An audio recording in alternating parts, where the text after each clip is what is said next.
सूबे के मुखिया योगी आदित्यनाथ डुमरियागंज विधानसभा के भारत भारी नगर पंचायत स्थित देवरिया चौराहे पर पहुंचे। मुख्यमंत्री योगी आदित्यनाथ ने यहां गुरु गोरखनाथ ज्ञानस्थली स्कूल का उद्घाटन किया।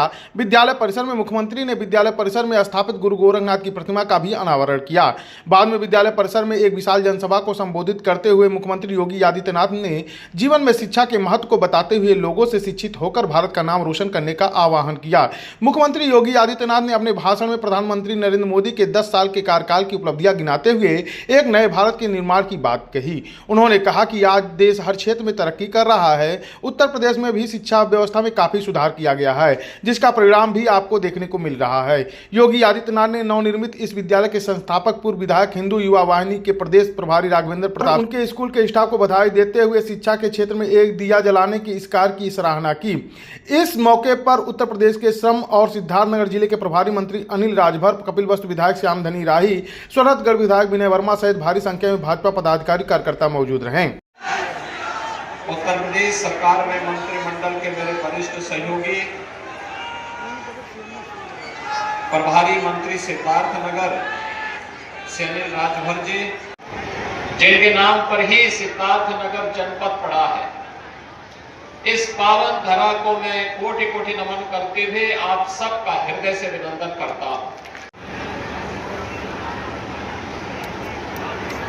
महाकाली को समर्पित है।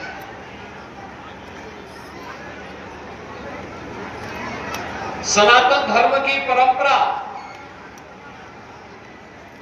तमसो मां ज्योतिर्गमय से प्रारंभ होती है और मुझे लगता है आज उसी जीवन के अंधकार को मिटाने के लिए महाकाली की आराधना की तिथि भी है।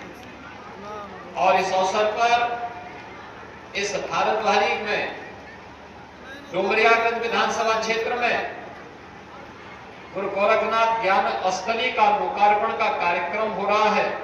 इस अवसर पर मैं यहाँ के सभी वासियों को हृदय से बधाई देता हूँ, अपनी शुभकामनाएं देता हूँ। बदले हुए प्रवेश में आज मुझे उस समय जब हम लोग 2008 में यहाँ आए थे, तब चुनौतियां ढेर सारी थी, ढेर सारी चुनौतियां थी। तत्कालीन सरकारों के एजेंडे में विकास नहीं हुआ करता था, अराजकता चरम पर थी और सुरक्षा का वातावरण था। न बेटी सुरक्षित थी, न व्यापारी सुरक्षित था, चारों ओर अव्यवस्था का वातावरण था। तत्कालीन सरकारों के एजेंडे में शिक्षा कहीं भी नहीं आती थी और बार बार हमारे पूर्वज इस बात को मानते रहे कि शिक्षा के लिए जितना कुछ भी किया जाए वह कम है।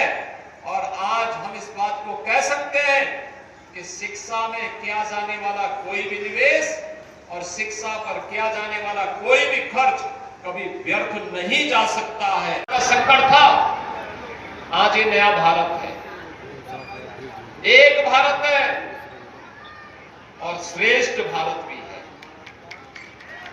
ये भारत अब दुनिया का पिछड़ों नहीं बल्कि दुनिया की 5वीं बड़ी अर्थव्यवस्था बन चुका है और आने वाले समय में मात्र 2 वर्ष में भारत दुनिया की 3री बड़ी अर्थव्यवस्था बनेगा, इसमें कोई संदेह नहीं।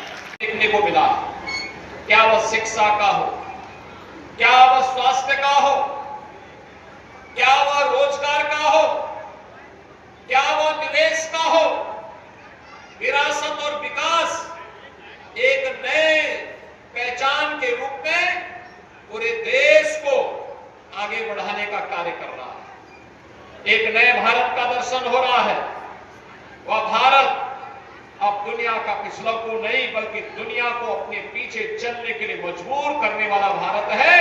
अपने पुरुषार्थ से दुनिया को अपने पिछड़ों को बनाने के लिए मजबूर करने वाला भारत है। अब महाकुंभ में 66 करोड़ से अधिक देश और दुनिया का श्रद्धालु आकर के भारत के सनातन की सामर्थ्य को दुनिया के सामने प्रस्तुत करने में सफल हो जाता है। ये नया भारत है। इस नए भारत ने अपने सामर्थ्य की ताकत का एहसास भी कराया है, अपने सौहार्द की और सद्भाव की ताकत का एहसास भी कराया है और इसी ने दुनिया को यह संदेश भी दिया है कि बल, बुद्धि और वैभव में भले ही हम लेकिन हम जबरन किसी पर आधिपत्य न स्वीकार करेंगे और न किसी का बलपूर्वक किसी का ग्रहण ही करेंगे। कहते थे राम और कृष्ण तो पृथक है। 14 के पहले की सरकारें कहती थी प्रदेश की हो या देश की हो, वे राम और कृष्ण की परंपरा पर विश्वास नहीं करते थे। वे भारत की ज्ञान की परंपरा को कोसते थे।